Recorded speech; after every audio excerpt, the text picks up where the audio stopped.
video you're getting ready to watch is me riding the horse. This is the same horse that we just recently did a video on doing groundwork.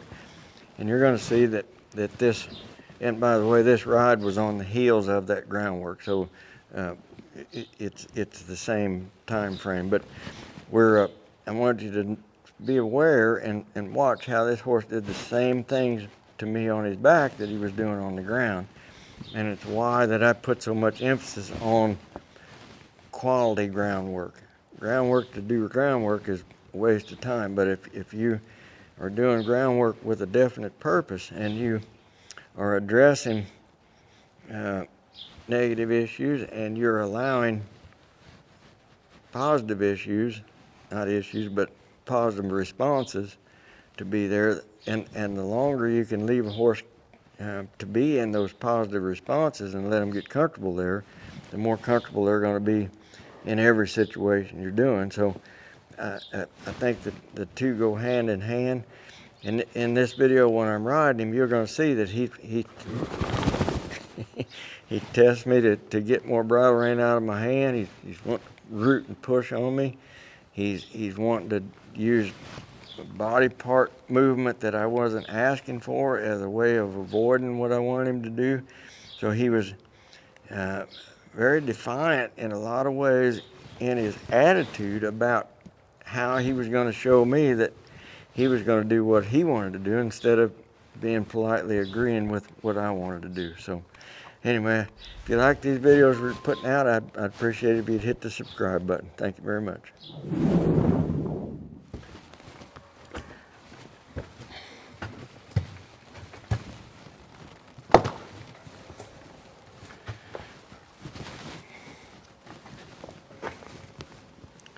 Him thinking about moving. When I started to reach for him, he was thinking about moving his shoulder off. So I'm going to ask him to take a step forward here. There. I'm going to move that saddle just a little bit. Twofold reason there. I want to be sure that the saddle's tight for one, and it was. But I'm going to move that enough until he catches me. See him get still right there? When he got still, then I can reach for that stirrup. Then I could come up, put my leg over, and go on forward there. Now, that head going down right there was another defiant attitude. He just shoved it down. So I just held my position and waited on him right there. Now he's in a pretty good frame of mind. I can leave here, and that departure was at my suggestion. He tried to raise his head up there a little bit and look outside, and I just kept looking to the right and used my inside leg just a little bit to help this horse look in the direction of travel. Here, I want him to go straight, and he wanted to just look off to the left and brace his body in to the right, which is what he was doing on the ground. We're going to the right, and he wanted to look left. Well, I need him to look to the right, so I'm gonna rein him to the right, but I'm using a little bit of energy right there where my right leg is. My right leg to get his body to go left. I'm doing just enough with my leg until his body moves like that, and then I quit and I let him have some slack in the bridle reins as well when his body position does that, where he's shaped up for a right circle. He's looking on the outer edge of that circle and looking in the direction of travel, doing exactly what I tell him to do. Okay, I'm going to look over my right shoulder now. Right shoulder come behind. Now, wait a minute, right there. I was going to have him turn, but he just was going to plant his front feet in the ground and move just his hip. I want him to keep his behind in the ground and bring just his front end over. So I caught him. I didn't let him just throw his front end in the ground and swing that hip out. I didn't leave. He knows we're still in the same position. I just corrected his avoidance. So now I'm going to ask him to come around with just his front end. He's feeling just the calf of my left leg slightly. My upper body is still telling him to turn right. There, he did it exactly right. But he started pulling on my hand. Got up there, he got emotional, wallowing on my hand. Now he's going to try to get down. He's doing that to try to get bridle rein out of my hand. He's doing that to try to get enough slack out of my hand that he doesn't have to listen to me. So I'm just staying here. We're again at an idle. We're going real slow. And this horse is just like he was when we were on the ground. At an idle, it's not too bad. Let's go back out here, and this time I'm going to get stopped. Quit riding. He didn't pay attention, so I had to pull on him a little bit. Now there he goes, pulling on my hand again. If I let him get bridle rein out of my hand, or if I let him do that, I didn't tell him to back up yet, and he took all those steps, so I'm going to ride him forward here. Now he's moving his hip off to the right. I'm going to help him to get his hip back over to the left. He's emotional here. He's trying to use his body and his hindquarters, just like he was doing on the ground. He was trying to use that to get his way. Now we're going to step up here, look around to the left. Now let's get stopped. Emotional.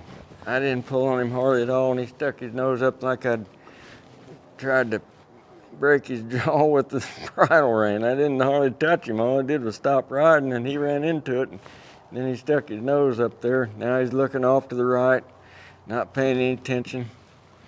Right there, he's right back in my picture. I used my calf of my left leg just slightly, got him back into my picture. Now we're going to turn to the left, bring my right leg on. Oh, now there goes that hip to the right. Okay, he wanted to send it out there. I'm not going to let him move that hip out there. I'm going to get it back over here. There's that emotion coming out. He's just testing me, just like he was testing his owner on the ground before we started. The same attitude and same behavior is showing up here on his back. I'm just not allowing him to find any release in his testing. He's looking off to the right. I want him to look to the left. So I just barely used the calf of my left leg, and I lifted on the bridle rein slightly to the left. I'm waiting on him. Now I've decided I want him to bring his front end to the left, just his front end. And he's trying to. I had to really catch him with my right leg to keep that hip from going out to the right. Again, that's another learned response that he's been allowed to do. It's kind of gotten trained into him, rather than being attentive and ready to do the right thing. He's poised and ready to be wrong. Just get stopped here. Not bad. He didn't push on the bridle rein that time. Didn't try, so I'm going to turn to the right here. This time, there goes that hip again. I'm not going to let him move that hip left. He's got to keep his hip underneath him. Get his rib cage out of the way now, because if he just wads up here and shoves his shoulder in and looks off to the left, he can't make that turn. So he's got to stay shaped up and then come around like that. Now, he made that turn 180 degrees. I'll let him have a little freedom here. He keeps trying to go outside mentally.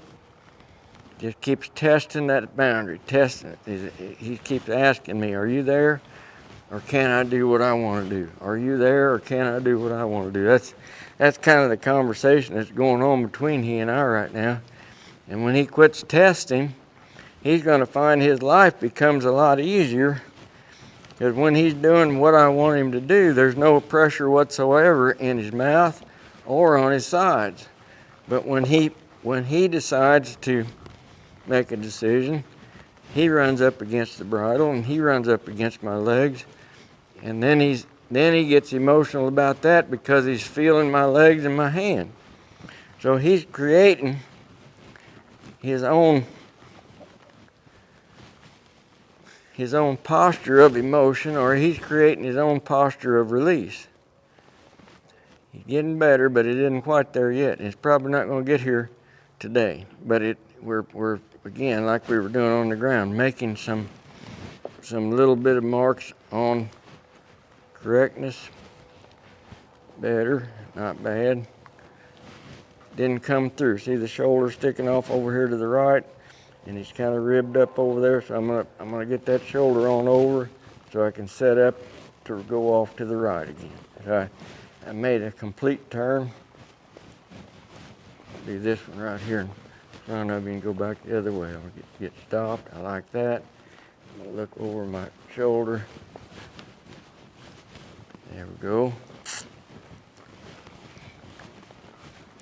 I don't move my legs a tremendous amount forward or backwards to make this transition. I feel like that if my upper body's doing what it's supposed to do, then my legs are going to automatically, go where they need to go. So if I'm gonna turn back to the left, my upper body's on the right side of his body, and don't pull on my hands. Wait on him to get off there. And I move my right leg on there just a little bit to stabilize that hip, not let it swing off the wrong way. See, when I stopped that time, instead of stopping, he just wanted to throw his shoulder in there and throw his head up and act like he's going to get emotional. I'm just letting him turn correctly. I'm not letting him do anything else but that. Bring the RPMs up a little bit. Now that trot is a hollowed out trot. He's not using himself. I'm going to ask him to get forward and get up in there. Here's where I'll use my inside leg to that outside bridle rein and help this horse. See him shape up there real nice. Then he's still going up and down too much instead of reaching out, going up and down too much. Now his hip is going out more than it needs to. I'm going to use my inside leg to help get a little more forward.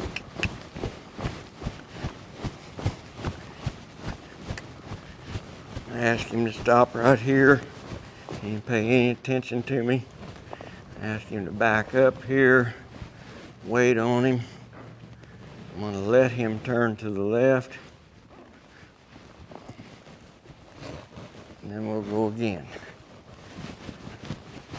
And I'm feeling him, feeling his body.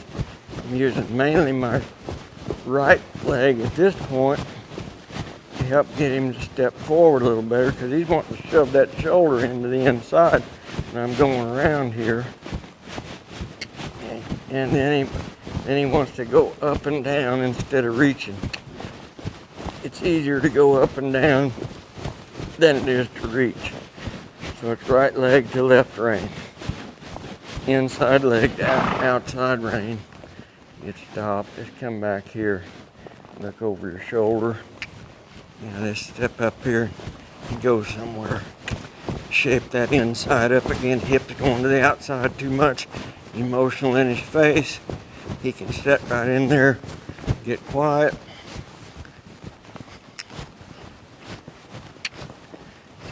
Get right and feel the peace that comes with being right.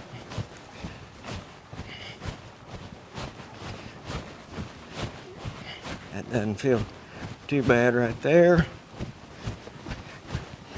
I'm going to stop. On the back.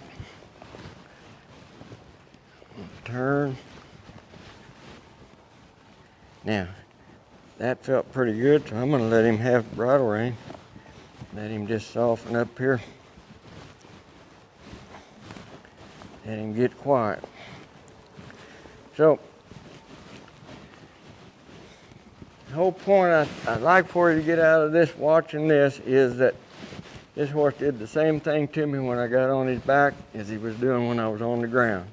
And that's why I put so much emphasis on that groundwork. If it's done correctly, I believe you can set the stage up so that when you get on, they're going to ride correctly. But if we allow a poor posture on the ground, if we allow them to look places we don't want them to look, if we allow them to do what they want to do, choose to do, then we basically crawl up in the saddle to a horse and say, have your way with me. You know, and I personally, I don't like to do that. I think it's dangerous, and I think you're setting yourself up or whoever for danger to get hurt if that horse isn't listening to you. But if they are, it can be such a pleasurable experience. You know, the difference between a horse listening to you and one that's not, I mean, you'll like that horse that's listening to you better every time you're around him, and the one that doesn't listen to you, you'll get frustrated with him. You'll probably want to take up golf or something. But anyway, I think that's enough. That's as far as we're going to get on this horse today. I mean, we went around here, you could ride him all day long, and he's probably not going to change much more than he is right here. But if we can get you to be consistent in every ride that you have like that, then I know that this horse will come to a point where he's going to quit testing you so much, and then you can have a lot of fun with him.